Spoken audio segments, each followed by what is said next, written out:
Good morning बच्चों, आपके अच्छे दिन की शुभकामना के साथ आइए आज का वीडियो प्रारंभ करते हैं। अभी जो हमारी सीरीज चल रही है उसमें जो मेन टॉपिक चल रहा है वो है इलेक्ट्रिक फील्ड, और इस टॉपिक के अंतर्गत जो सब टॉपिक चल रहा है वो है वैद्युत द्विध्रुव या इलेक्ट्रिक डाइपोल। और इसमें भी हम इलेक्ट्रिक डाइपोल के कारण अक्षीय स्थिति और निरक्षीय स्थिति में वैद्युत क्षेत्र के मान क्या होते हैं यह पढ़ चुके हैं। आज का जो हमारा टॉपिक होगा उससे प्रारंभ करें। उससे पहले जो अक्षीय स्थिति आपने पढ़ी थी और निरक्षीय स्थिति आपने पढ़ी थी, फटाफट उसका थोड़ा सा एक रिकैप देख लेते हैं कि क्या उसका जो मेन रिजल्ट है वो हमें क्या बताता है। तो देखिए, दोनों स्थितियों को मैं कंपेयर करके आपको बताता हूं। बहुत जल्दी बताऊंगा, थोड़ा रफ टाइप में बताऊंगा ताकि आपको केवल एक आइडिया मिल जाए कि हम इस टॉपिक में ये पढ़ चुके हैं और आज हम इसकी कड़ियां जोड़ के एक नया टॉपिक पढ़ने वाले हैं। तो सबसे बड़ी बात है कि जो चीज मैं अभी आपको बता रहा हूं वो नए टॉपिक की कड़ियां जोड़ने के लिए जरूरी है। तो ध्यान दीजिए, जो अक्षीय स्थिति थी उसमें जो इलेक्ट्रिक डाइपोल था वो इस कंडीशन में हमने रखा था। यहाँ नेगेटिव चार्ज था, यहाँ पॉजिटिव चार्ज था, और इसी लाइन को हमने आगे बढ़ाया था। इस पे एक पॉइंट पी लिया था। इस पॉजिटिव चार्ज के कारण यहाँ पे जो वैद्युत क्षेत्र था वो आउटवर्ड डायरेक्शन में था, इसके कारण इनवर्ड डायरेक्शन में था। और जो रिजल्टेंट फील्ड था वो यहां था, क्योंकि इसकी यहां से जो डिस्टेंस थी वो r माइनस ए थी, जो कि कम डिस्टेंस थी, और इसकी डिस्टेंस क्या थी, r प्लस ए थी। राइट। तो कुल मिला के यहाँ पे जो वैद्युत क्षेत्र था वो याद रखना है, वो वैद्युत क्षेत्र नेगेटिव चार्ज से पॉजिटिव चार्ज की ओर था, और उसका जो रिजल्ट है वो रिजल्ट था E is equals to 1/4 pi epsilon not, sorry 2p आता है यहाँ पे 2p अपॉन r क्यूब। ये स्पेशल कंडीशन जो हमने लगाई थी उसके लिए ये फॉर्मूला हमारे पास आया था। तो पहला पॉइंट आपको ये याद रखना है कि किस तरीके से एक्सियल कंडीशन है और उसका रिजल्ट क्या है। सबसे बड़ी बात है उसकी डायरेक्शन क्या है, नेगेटिव से पॉजिटिव है, ये आपको समझ में आ गया। दूसरी कंडीशन पे डिस्कस करते हैं। यहाँ पे देखिए, ये नेगेटिव चार्ज है, ये पॉजिटिव चार्ज है, ये सेंटर पॉइंट है। यहाँ से हमने एक बाइसेक्टर लाइन यहाँ से ड्रॉ करी थी। इस बाइसेक्टर लाइन पे कुछ इस तरीके की फिगर बन गई थी, ये रफ है। तो यहाँ पे हमने ये देखा था कि हमने इसके बाद फैक्टर किए थे। फैक्टर करने के बाद जो रिजल्टेंट इलेक्ट्रिक फील्ड मिला था वो इस डायरेक्शन में मिला था। मैं आपको पहले भी बता रहा हूं कि यहाँ पे मैं शॉर्ट में आपको बता रहा हूं। तो यहाँ पे जो रिजल्टेंट इलेक्ट्रिक फील्ड था पी पॉइंट पे, वो पॉजिटिव से नेगेटिव चार्ज की तरफ था, पॉजिटिव टू नेगेटिव चार्ज, ये देखिए। और इसकी जो वैल्यू हमें प्राप्त हुई थी वो प्राप्त हुई थी E is equals to 1/4 pi epsilon not P over R cube. Right. Condition है, जो कंडीशंस हैं वो अच्छे तरीके से समझ लीजिए, साथ में जो उनके रिजल्ट है वो अच्छे तरीके से समझ लीजिए, और डायरेक्शन बड़ी इंपॉर्टेंट है। आज का जो हमारा टॉपिक है वो अब मैं आपको बता देता हूं। वो टॉपिक है कि हमें इलेक्ट्रिक डाइपोल के कारण वैद्युत क्षेत्र का मान ज्ञात करना है, लेकिन ये ना तो अक्षीय स्थिति होगी ना निरक्षीय स्थिति होगी, ये स्थिति होगी कोई भी स्थिति, यानी कि अब हम त्रिविमीय रूप में कोई भी एक बिंदु डिसाइड करेंगे और उस बिंदु पर वैद्युत क्षेत्र का मान ज्ञात करेंगे। तो फटाफट इसे सीख लेते हैं कि किस तरीके से इसका फिगर ड्रॉ किया जाएगा और उसके बाद जो रिजल्ट है उसको हम कैसे प्राप्त करेंगे। तो आज का हमारा टॉपिक है कि जो वैद्युत द्विध्रुव है उसके कारण किसी बिंदु पर, किसी का मतलब कहीं भी वो बिंदु स्थित हो सकता है, उस बिंदु पर हमें वैद्युत क्षेत्र ज्ञात करना है। तो फटाफट फिगर बनाते हैं। इसकी जो फिगर हम ड्रॉ करेंगे उसे आप केयरफुली देखें कि किस तरीके से हम यहाँ पे कंडीशंस अप्लाई करते हैं। सबसे पहले देखिए, यहां पर हम लेते हैं एक द्विध्रुव, छोटा ले लेते हैं इसको थोड़ा सा। ये द्विध्रुव लिया हमने, इसके ये पोल हैं, ये पॉजिटिव चार्ज है और ये नेगेटिव चार्ज है। राइट। इसे हम ए पॉइंट नाम दे रहे हैं और इसे बी पॉइंट नाम दे रहे हैं, यानी कि जो ए बिंदु है उस पर माइनस क्यू चार्ज है और जो बी बिंदु है उस पर प्लस क्यू चार्ज है। राइट। अक्षीय स्थिति निरक्षीय स्थिति अच्छे समझ में आ गई होगी, तो इस टॉपिक को समझने में बिल्कुल भी प्रॉब्लम नहीं होगी। हमारा जो मेथड होगा वो वही होगा। सबसे पहले हम एक सेंटर पॉइंट डिसाइड कर लेते हैं जिसको मैंने नाम दिया है, ओ नाम दिया है। सही है। अब यहाँ पे थोड़ा सा आपको एग्जाम्पल जो मैं दूंगा, ये जो मेरे पास मार्कर है इसी के द्वारा समझाने की कोशिश करूंगा, और मुझे लगता है आपको थोड़ा सा इसको समझने में सुविधा होगी बजाय इस फिगर के। ये डाइपोल है इस तरीके से। डाइपोल के कारण हम किसी भी बिंदु पर देखो, जब हम ठीक इसके 90 डिग्री पे कोई लाइन इस तरीके से ड्रॉ करते हैं तो उसे हमने निरक्षीय कहा था। यहां से हम लाइन ड्रॉ करते हैं उसे हमने अक्षीय कहा था। आज हमारा बिंदु कहीं भी हो सकता है यहां पे हो सकता है यहां पे हो सकता है यहां पे हो, कहीं भी हो सकता है त्रिविमीय रूप में। तो इसे हम यहां पर कैसे दिखाएंगे? मान लीजिए हमारा जो P बिंदु है वो P बिंदु यहां पर स्थित है। ध्यान दीजिए, जो P बिंदु है वो यहां पर स्थित है। हमें इस द्विध्रुव के कारण इस P बिंदु पर वैद्युत क्षेत्र क्या करना है? ज्ञात करना है। ये P बिंदु है, मैं थोड़ा सा दूर लिख रहा हूं, राइट। P बिंदु ये है, लेकिन मैंने लिखा दूर है क्योंकि फिगर में ये थोड़ा सा डिस्टर्ब हो सकता है, इसलिए मैंने इसे दूर लिख दिया है। तो समझ में आ गया होगा। अब जो P बिंदु की स्थिति है, इसके लिए हमने क्या किया था? सेंटर पॉइंट से हमें डिस्टेंस चाहिए, तो सेंटर पॉइंट से इसे हम ज्वाइन कर देते हैं। ये है हमारा सेंटर पॉइंट, राइट। इसे ज्वाइन कर दिया यहां पे से। जब हम इसे ज्वाइन करते हैं तो उसके बाद ये जो डिस्टेंस है इसे हम नाम भी दे देंगे, और ये है R डिस्टेंस। कितनी डिस्टेंस है? R distance. बिल्कुल वही मेथड कर रहे हैं। आज नया क्या है? नया ये है कि जो पहले टॉपिक थे उनमें दो कंडीशंस थी। एक कंडीशन थी अक्षीय वाली, उसमें जो एंगल था वो 0 डिग्री का होता है। एक थी निरक्षीय स्थिति, उसमें जो एंगल होता है वो 90 डिग्री का होता है। ये मैं आपको पहले ही समझा चुका हूं। यहां पे हम एंगल ले रहे हैं थीटा डिग्री का। समझ में आ गया?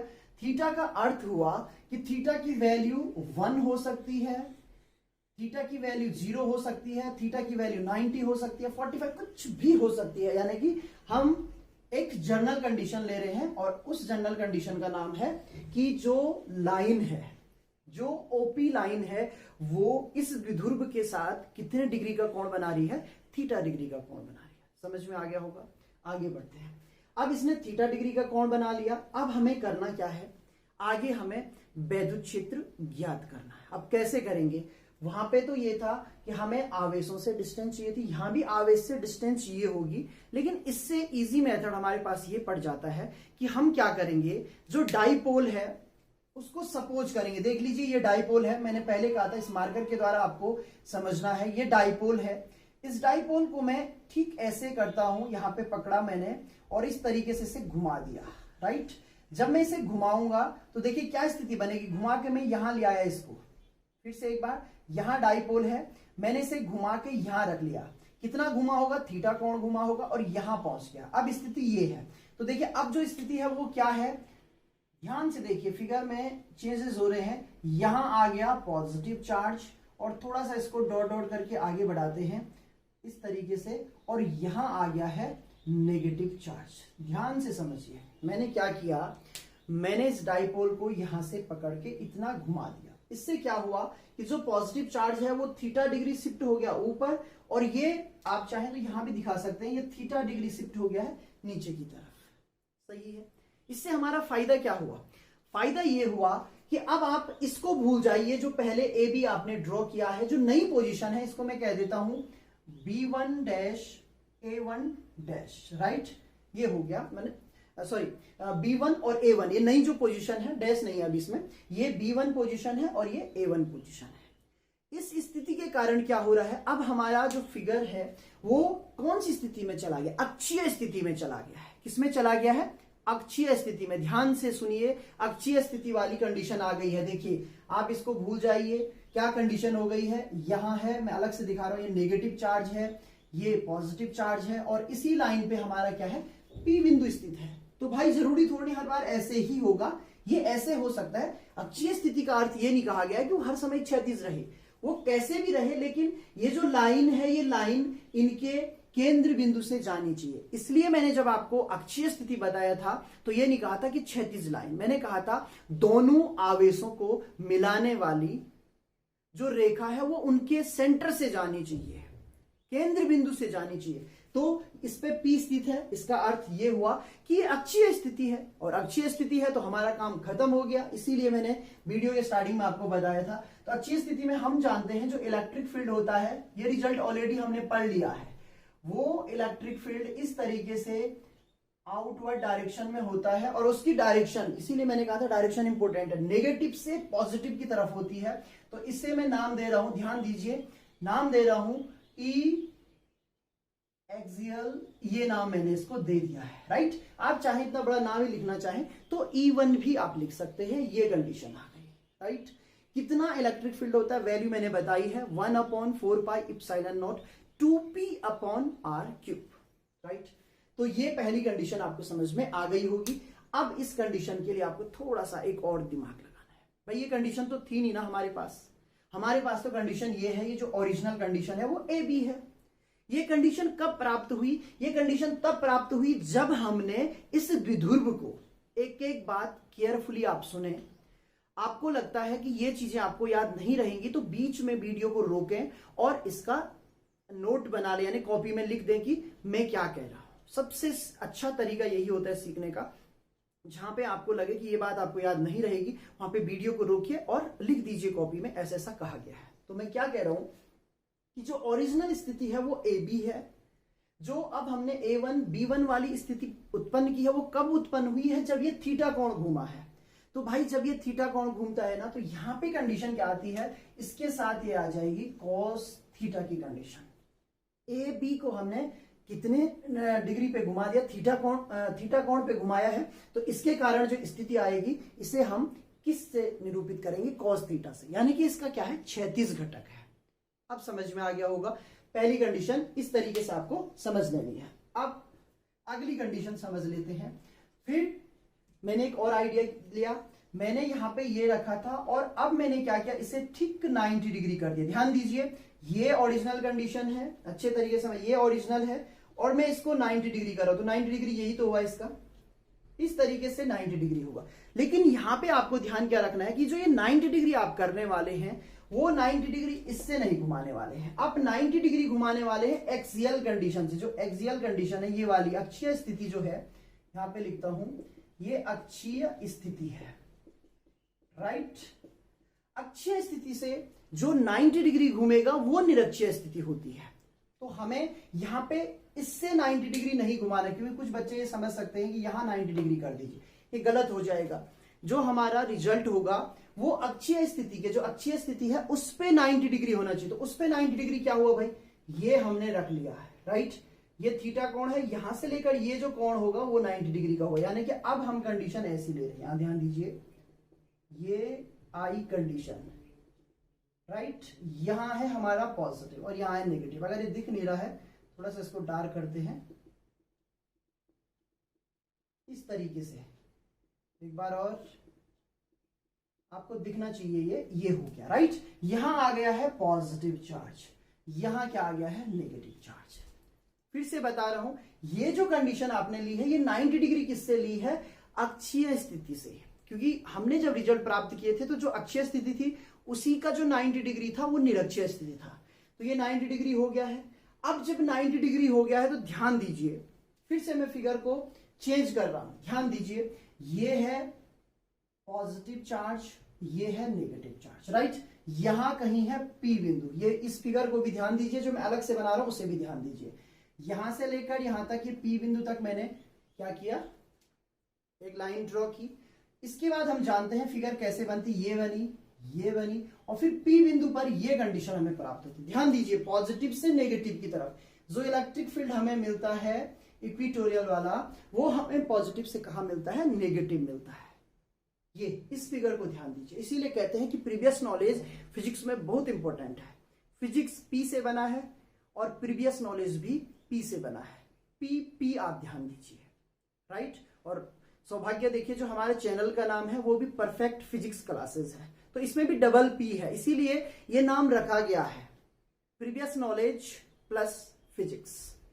प्रीवियस नॉलेज स्ट्रॉन्ग होगा तो फिजिक्स भी आपकी स्ट्रॉन्ग होगी, ध्यान दीजिए, परफेक्ट फिजिक्स। तो यही एक नाम जो मैंने लिखा हुआ है चैनल का, वो इसी आधार पे रखा हुआ है। तो ये प्रीवियस नॉलेज के आधार पे आपको पता है। तो अब ये कंडीशन अगर समझ में आ गई, इसको हूबहू यहां पे, तो जो P पॉइंट है वहां से आप एक लाइन ऐसे ड्रॉ करेंगे, ध्यान दीजिए, इसको भी यहां पे इस तरीके से डॉट डॉट से मैं दिखा रहा हूं, लेकिन डार्क डॉट दिखाऊंगा, थोड़ा सा मोटा भी हो जाए कोई दिक्कत नहीं है। आप अच्छे तरीके से इस फिगर को बनाइएगा। ये हो गया, राइट। ये कंडीशन आएगी पी बिंदु पर। अब पी बिंदु को थोड़ा नजदीक लिख लेते हैं क्योंकि डिस्टर्ब नहीं कर रहा है, राइट। तो ये जो स्थिति है इस डायरेक्शन में, ये देखिए मैंने यहां लगा दिया, ये है ई इक्वेटोरियल वाली डायरेक्शन, राइट। और इस डायरेक्शन में फिर से मैं आपको बताऊंगा, इससे ये जो कोण बना है ये है थीटा, तो यहां से लेकर यहां 90 डिग्री है, तो यहां जो फैक्टर आता है वो साइन थीटा वाला फैक्टर आएगा। अगर ये 36 घटक है, अक्षीय स्थिति यदि 36 घटक है, तो जो निरक्षीय स्थिति होगी फिर वो क्या हो जाएगा, ऊर्ध्वाधर घटक, और ऊर्ध्वाधर घटक किसमें प्राप्त होगा आपको, साइन थीटा में, ट्रिग्नोमेट्री का हम जो यूज करते हैं। तो ये फिगर यहाँ पे अभी तक बनी है, अच्छे समझ में आ गई होगी। बहुत अच्छे तरीके से आपको एक एक स्टेप आगे बढ़ना है। सीढ़ियां जब आप बहुत अच्छे तरीके से आगे की तरफ लांगोगे तो आप गिरने के चांसेस कम होंगे। एक एक स्टेप आगे रखना है। दो दो सीढ़ियां लांगने की कोशिश करोगे या यार जंप मार ले तो गिरने के चांसेस ज्यादा होते हैं। तो यहाँ पे यही चीज आपको ध्यान रखनी है। आपने किस तरीके से स्टेप किए, पहले अक्षीय स्थिति दिखाई, उसके बारे में आप जानते थे, आपने ऐसा किया। फिर आपने निरक्षीय स्थिति दिखाई, उसके बारे में आप जानते थे, आपने ऐसा किया। डायरेक्शन इंपॉर्टेंट थी, उसमें नेगेटिव टू पॉजिटिव होती है, इसमें पॉजिटिव टू नेगेटिव होती है। बार बार रिपीट कर रहा हूं क्योंकि इतनी बार इसको बताने की आवश्यकता नहीं होती है, लेकिन मैंने पहले भी कहा ऑनलाइन में ये पता नहीं चलता है कि आपको समझ में कितना आ रहा है, इसलिए बार बार बता के कोशिश की जाती है कि आप अच्छे तरीके से इसको समझ जाएं। तो समझ में आ गया होगा टॉपिक। अब हमारे पास दो स्थितियां हैं, इसे भी आप अब भूल जाइए, इसकी जरूरत नहीं थी हमें।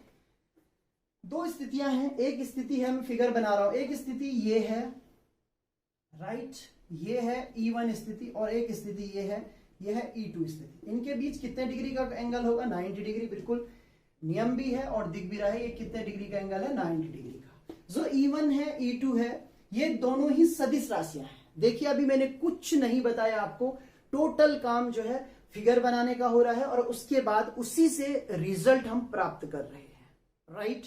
तो यहां पे देखिए जो E1 और E2 है सदिश राशियां हैं, और दो सदिश राशियों के बीच कितने डिग्री का कोण है, 90 डिग्री का। तो हम जानते हैं जो P बिंदु है उस पे जो परिणामी इलेक्ट्रिक फील्ड होगा, ध्यान दीजिए, E इज इक्वल्स टू हो जाएगा E1 square plus E2 square plus 2E1 E2, और कॉस क्या हो जाएगा, 90 डिग्री, राइट।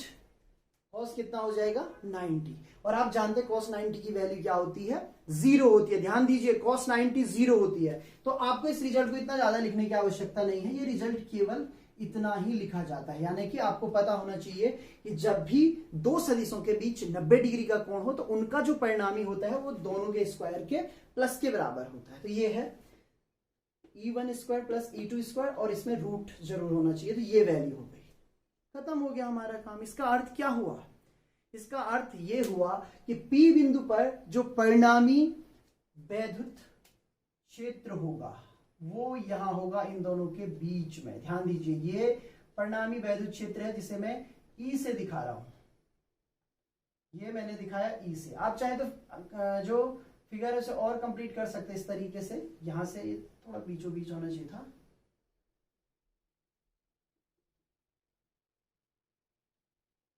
राइट। ये परिणामी वैद्युत क्षेत्र है और इस तरीके से आप इसको मिला दीजिएगा। यहाँ एक अच्छा चतुर्भुज यहाँ पे बनना चाहिए, समचतुर्भुज। तो इस तरीके से इस लाइन को थोड़ा सा यहाँ से ड्रॉ करते हैं, अब ठीक है, राइट। तो ये परिणामी जो वैद्युत क्षेत्र है उसकी डायरेक्शन ये होगी, ठीक, दोनों के बीचों बीच होगी, और ये वैल्यू आ गई। तो आपको सब समझ में आ गया। अब क्या करना है, केवल कैलकुलेशन करना है, और कैलकुलेशन बहुत आसान होते हैं, बहुत बेसिक मैथमेटिक्स में यूज की जाती है। फिजिक्स के जो छात्र बायो ग्रुप के होते हैं वो थोड़ा सा डरे रहते हैं कि यार कैलकुलेशन कैसे करेंगे, मैथ्स कैसे करेंगे। तो मैं आपसे कहना चाहता हूं यदि 9th 10th लेवल का मैथमेटिक्स आपको आता है तो बहुत अच्छे तरीके से फिजिक्स का जो न्यूमेरिकल पोर्शन है या जो ये डेरिवेशन वाला पोर्शन होता है उसे आप कर पाएंगे, बहुत ज्यादा टफ नहीं होता है।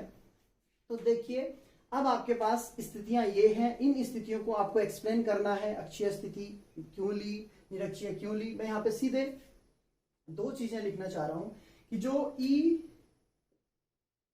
एक्सियल कंडीशन है यानी कि अक्षीय स्थिति है और cos थीटा उसमें है, इसको हम नाम दे देते हैं E1। क्या नाम देते हैं, E1। तो जो E1 का मान है वो क्या हो जाएगा, वो हो जाएगा 1/4 pi epsilon naught 2p over R cube. देखिए यहां से लेकर यहां तक की डिस्टेंस जो है वो r रखी हुई है, ये r लिखा हुआ मैंने यहाँ पे, और साथ में क्या आ जाएगा cos थीटा। ये क्वेश्चन नंबर 1 हो गई। इसी तरीके से जो दूसरी स्थिति p पर हमें प्राप्त हुई वो हुई E इक्विटोरियल वाली, यानी कि निरक्षीय स्थिति वाली, इसे मैं नाम देता हूं E2, और इसका जो मान था यहाँ पे साइन थीटा इसमें था, राइट। तो E2 इज इक्वल्स टू क्या हो जाएगा, देखिए इक्विटोरियल का जो रिजल्ट होता है 1/4 pi epsilon not p over r cube होता है। वीडियो के स्टार्टिंग में इसीलिए इन दो कॉन्सेप्ट को मैंने बहुत जल्दी जल्दी आपको बताया था, राइट। और इसमें क्या आ जाएगा, साइन थीटा आ जाएगा। इक्वेशन नंबर 2 सही है। अब आपके पास दो कंडीशन है, E1 E2, सारी चीज मैं आपको ऑलरेडी समझा चुका हूं। अब हमें केवल कैलकुलेशन करना है, परिणामी निकालना, यानी कि रिजल्टेंट इलेक्ट्रिक फील्ड निकालना है। तो यहां पे जो परिणामी वैद्युत क्षेत्र होगा, राइट, वो वैद्युत क्षेत्र क्या हो जाएगा, E इज इक्वल्स टू हो जाएगा E1 square plus E2 square. कहां से आता है ये भी आपको बता दिया है, ये वैल्यू होगी। और इसको मैं मैग्नीट्यूड फॉर्म में लिख रहा हूं, यानी कि मैंने इसमें डायरेक्शन नहीं लगाई है। डायरेक्शन अगर लगाना चाहो तो इन दोनों के ठीक बीचों बीच होगा। ये 90 है तो 45 डिग्री के कोण पे आप लिख सकते हैं, किसी एक से, चाहे इससे लिखें चाहे इससे लिखें, तो 45 डिग्री के एंगल पे होगा। ओके, सो ये आपके पास कंडीशन हो गई। अब आप अगर ये बराबर है तो ध्यान दीजिए, अगर ये बराबर है तो 45 डिग्री के एंगल पे, अगर नहीं है तो जो ये कोण है थीटा डिग्री का, वो थीटा डिग्री का कोण यहां भी इनके बीच होगा। ओके, तो यहां पे परिणामी जो होगा वो क्या हो जाएगा, वैल्यू पुट करें तो ये हो जाएगा, देखिए E1 की जो वैल्यू है वो है 1/4 pi epsilon naught 2p over r cube. ध्यान से देखिए, और cos थीटा है, इसका होल स्क्वायर करना है, जल्दबाजी नहीं करनी है, केयरफुली लिखना है, पूरी वैल्यू लिखनी है और फिर ब्रैकेट लगाना है, होल स्क्वायर करना है। प्लस E2 की वैल्यू क्या है, 1/4 pi epsilon not p over r cube, और यहाँ पे साइन थीटा लिखना है और इसका भी क्या कर देना है, स्क्वायर कर देना है। ये वैल्यू अभी तक हमें प्राप्त हो चुकी है। आगे इसका कैलकुलेशन करते हैं। तो आप अगर नोट नहीं किया है तो इसको नोट कर लें। इसके बाद जो है मैं इसे साफ कर रहा हूं क्योंकि मेरे पास जो बोर्ड है वो बहुत छोटा है, तो इसी में हमें काम चलाना है और सीखना है। उद्देश्य एक ही है कि हमें बहानेबाजी नहीं करनी है बल्कि पढ़ाई करनी है। तो यहाँ पे जैसे भी हो, जिस तरीके से भी हो, आप कोशिश करें कि अच्छे तरीके से आप इस चीज को समझ पाए, राइट। यहां तक आपका रिजल्ट आ चुका है। आगे देखिए सॉल्व कैसे होगा, ध्यान से देखिए।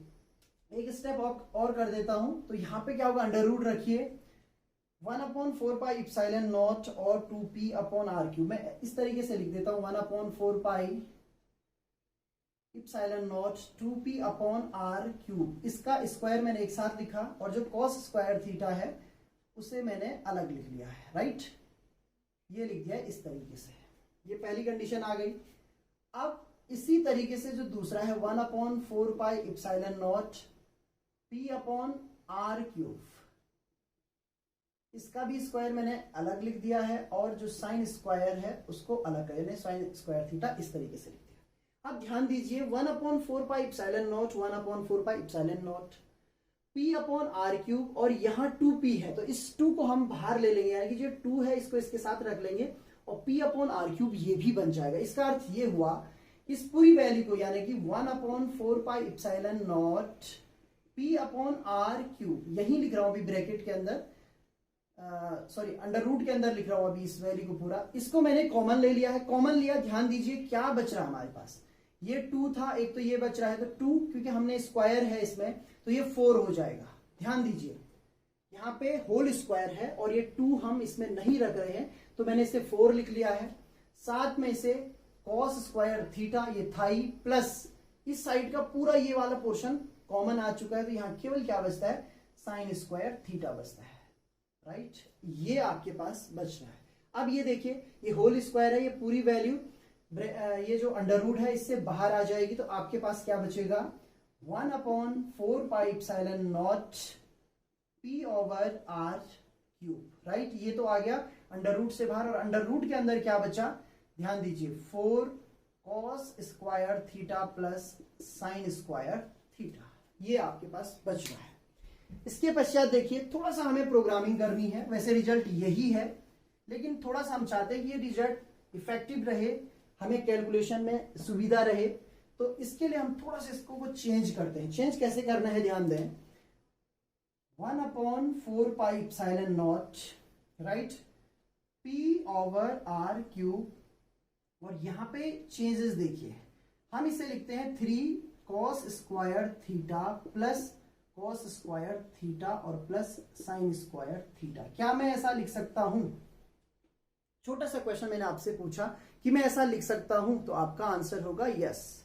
कुछ नहीं किया है, 4 था उसे मैंने 2 भागों में ब्रेक कर दिया है, 3 + 1 सही है, यानी कोई फर्क नहीं पड़ा।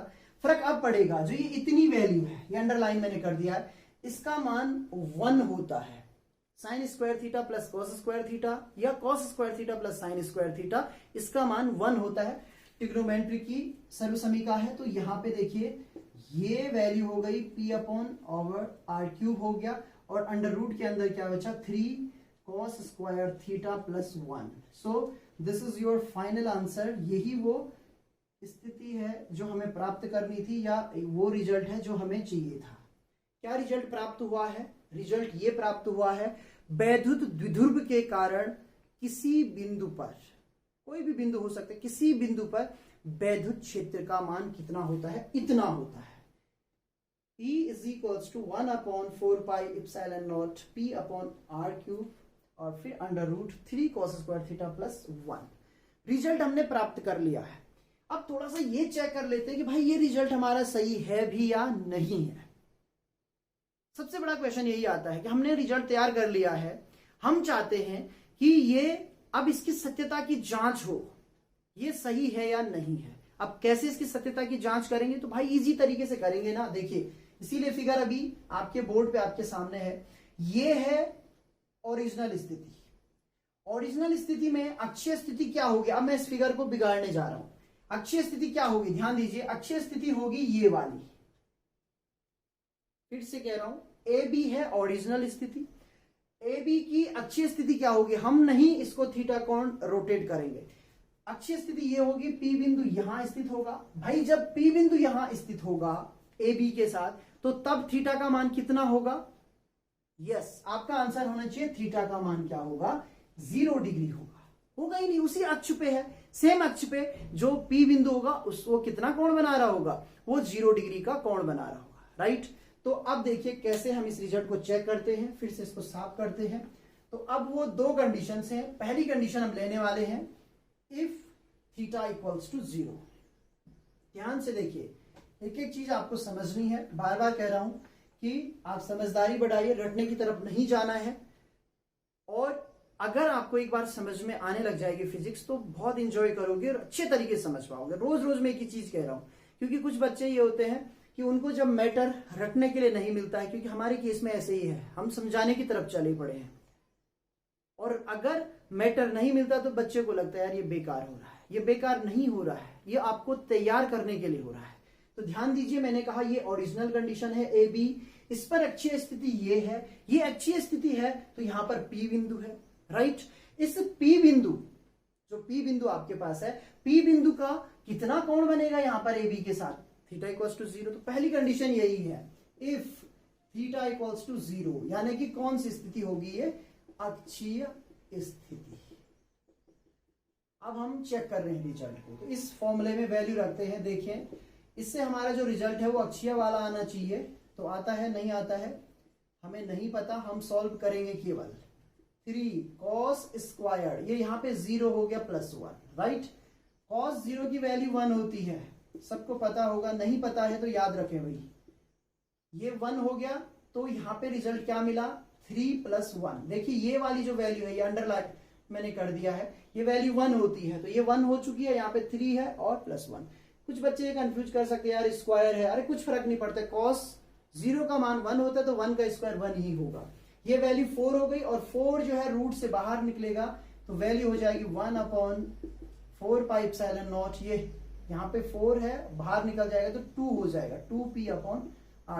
राइट, तो यही आपका जो एक्सियल वाला रिजल्ट है वो था। तो बिल्कुल सही है। इसका अर्थ ये हुआ कि जो फॉर्मूला हमने प्राप्त किया है वो बिल्कुल सही है, एकदम करेक्ट है। तो ये पहली कंडीशन थी। दूसरी कंडीशन यहां पे सॉल्व कर लेते हैं। अब हम दूसरी कंडीशन रखते हैं जिसको हम कहेंगे इक्विटोरियल। इक्विटोरियल कब होगी भाई, ध्यान दें, ये ओरिजिनल कंडीशन है, ये है ओरिजिनल कंडीशन ए बी, इसकी इक्विटोरियल ये होगी। अब देखिए ये पहली फिगर अलग है, अभी जो मैं एक्सप्लेन कर रहा हूं अलग कर रहा हूं, मैं केवल एक्सप्लेन कर रहा हूं इस एंगल के लिए, जो थीटा कोण है इसके लिए। ये थीटा जब 0 था तो लाइन यहां ड्रॉ हुई थी। अब 90 कब होगा, 90 तब होगा जब ऐसा होगा। 90 होने का अर्थ ये देखिए, ये कंडीशन होगी, ये वाली स्थिति होगी, ये होगा पी बिंदु, जिसको हम क्या कहते हैं, इक्विटोरियल कंडीशन या निरक्षीय स्थिति। तो इस निरक्षीय स्थिति में जो थीटा का मान होगा वो यहां से यहां होगा, और थीटा का मान कितना होगा, 90 डिग्री। तो हम अगली कंडीशन लिखते हैं, if theta equals to 90 degree, अर्थ क्या हुआ, निरक्षीय स्थिति।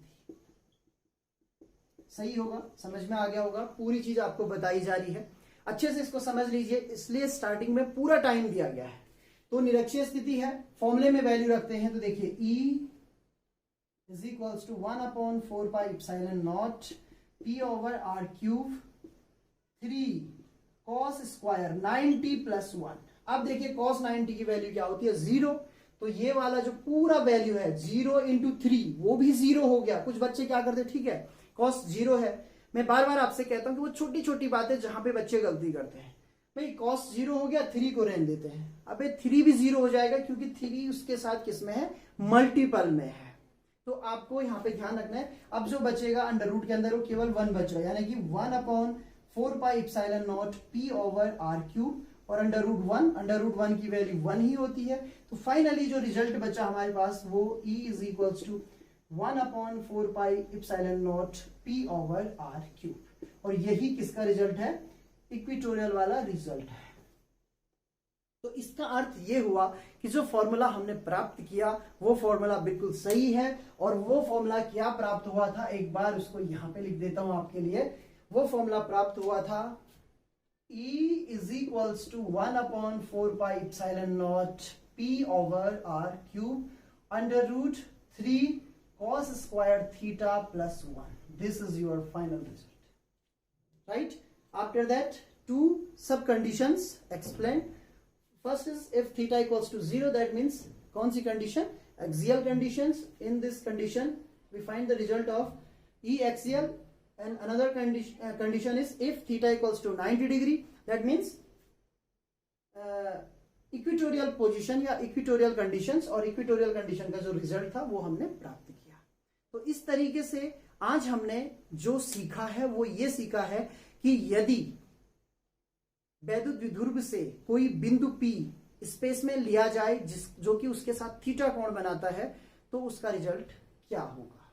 तो इस तरीके से आप समझ चुके होंगे, अच्छे तरीके से आपको पता लग गया होगा कि कैसे हम रिजल्ट फाइंड करते हैं, कैसे फिगर बनाते हैं, और उसी फिगर से पूरी फिजिक्स हमें पता लग जाती है। Thank you.